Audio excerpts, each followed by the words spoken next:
E o estado de Mato Grosso já registrou 25 focos de raiva em bovinos no primeiro quadrimestre de 2022 e confirmou ocorrência rara da doença em um morcego. No ano passado, o estado teve 27 focos. Assunto para a gente falar na nossa coluna Saúde Animal.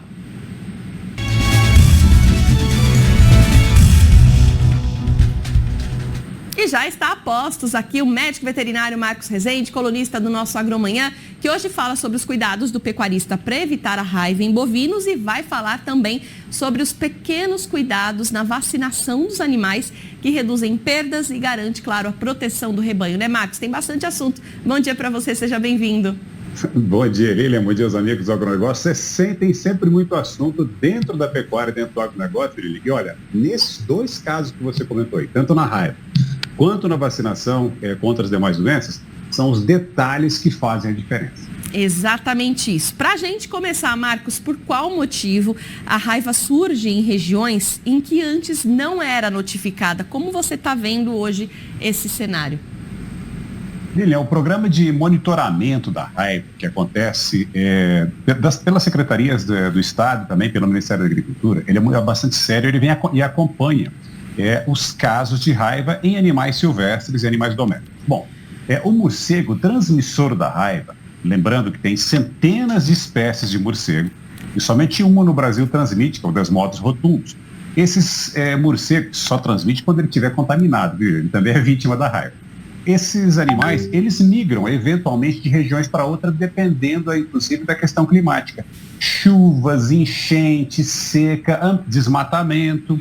Ou seja, se tiver um ambiente favorável para ir em um lugar e no outro for hostil, ele migra. E é por isso que algumas vezes a gente vê acontecendo casos de raiva ou identificação de morcegos com portadores do vírus da raiva em regiões que antes não existia.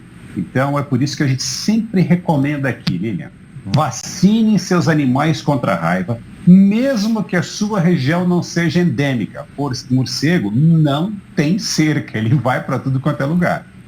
É isso mesmo. Agora, Marcos, conversando aqui nos nossos bastidores, você me disse uma pergunta que muita gente faz para você, que a gente falou, né, de vacinar contra a aftosa, clostridioses, raiva, desverminar, e ainda tem quem aplica os modificadores orgânicos ou estimulantes de desenvolvimento. Então, a pergunta é, esse tanto de produto não acaba um atrapalhando a ação do outro? Lilian, desses casos aí que você falou, vamos falar de vacinas de raiva, clostridiose, febre aftosa, vermífugo e os modificadores orgânicos. São estimulantes, são produtos que aplicam no animal e ele melhora o metabolismo em determinados momentos e o animal acaba respondendo melhor. Tem diversas marcas, muita coisa boa por aí que o produtor pode usar. Lilian, não tem problema nenhum. O que o produtor não pode nesse momento, não pode, é vacinar contra a brucelose ou então aplicar qualquer produto que baixe o sistema imune, ou seja, um anti-inflamatório esteroidal, os hormonais. Isso não pode. Esses outros aí, Lilian, não. Tem tecnologia suficiente nessas vacinas, nesses produtos, e o animal tem capacidade de resposta para poder assimilar todos esses produtos e responder de maneira competente formando anticorpos contra essas doenças e também se livrando dos parasitas, no caso dos vermífugos. Então, pode utilizar, aproveita o manejo. O estresse que é evitado a fazer tudo isso de uma vez, ele é muito melhor que ter que estar trazendo 5, 6 vezes para fazer um por vez. Tá aí, muito interessante. Agora a gente está falando do manejo, está falando dos produtos, e uma coisa muito importante que o pecuarista tem que ficar atento são as agulhas, né? Você sempre destaca a importância de se usar agulhas novas. Não dá para reaproveitar, né, Marcos? Lilian, eu conversando com um amigo ontem, de uma loja agropecuária, ele me falou que uma agulha custa, em média, R$ 1,75. Bom, uma agulha é um instrumento cirúrgico, Lilian. Quando ela entra, ela não é um objeto simplesmente perfurante, ela é cirúrgica. Ela entra, ela tem um bisel, ela faz um corte cirúrgico perfeito e a hora que sai aquilo tampa. E a cicatrização é muito rápida. Se porventura a agulha está cega, a agulha está torta, a agulha está amassada, algum problema, aquela tampa não é feita corretamente, Lilian, e abre portas para a entrada de contaminantes que vai dar, por consequência, ao famoso abscesso purulento, Lilian. Que depois, lá no frigorífico, na hora do toalete de carcaça, vai ser retirado, de maneira correta, 2 a 3 quilos de carne. Lilian, R$1,75 custa uma agulha. E uma agulha causa prejuízo em muitos animais, não é só um não. Pois é, Marcos, não dá para arriscar de jeito nenhum, né? Agora vamos falar aí dos cuidados com as vacas prenhas, né? O produtor tem que ter algum cuidado especial com elas aí no momento da vacinação. Qual deve ser esse manejo também? Olha, muito bem pontuada essa questão aí por você, porque vaca prenha, ela tem que ser manejada em um lote separado. E a quantidade de animais no curral tem que ser diminuída. Eu sempre gosto de trabalhar com metade da lotação da capacidade do curral. Por quê?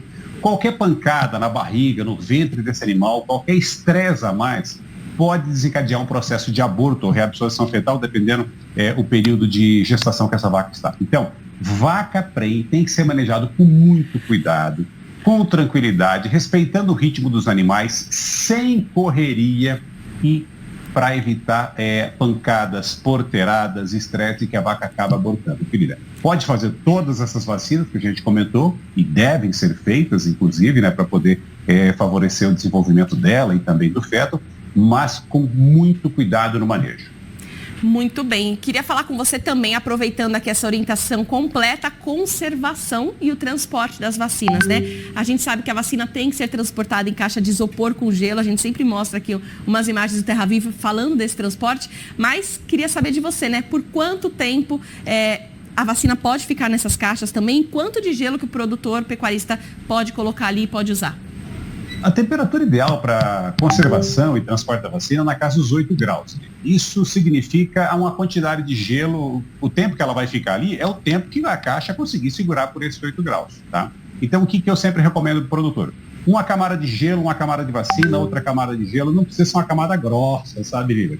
A gente tem que olhar, abrir a caixa de vacina, ver a vacina e ver muito gelo. Se a vacina estiver escondida no meio do gelo, a gente vai diminuir tanto a temperatura que corre risco de congelar. Isso não é bom. Se não tiver gelo suficiente, a vacina vai subir a temperatura acima dos 8 graus. Isso também não é bom. Então, a vacina tem que estar no meio do gelo, com quantidade que a gente consiga identificar facilmente a vacina, mas que tenha gelo à vontade. Outra coisa, gelo começou a derreter, começou a aparecer mais vacina que gelo, tem que ser trocada. Se esse manejo for feito, Lili, a gente sabe que em muitas fazendas não tem energia elétrica, mas tem como conservar gelo, conserva gelo na palha de arroz, no pó de serra, para esses momentos. O produtor percebeu que o gelo começou a baixar, ele tem que imediatamente colocar mais gelo. Não pode ficar sem gelo, porque senão a vacina perde a sua função de imunizar o rebanho. Tá aí, dicas eficientes, hein, pessoal? Obrigada, Marcos, mais uma vez por trazer aqui pra gente sempre a coluna Saúde Animal com assuntos interessantíssimos. Um ótimo dia pra você, um restinho aí de semana e até semana que vem. Eu que agradeço a oportunidade, Lilian. Até semana que vem. Obrigada, até lá.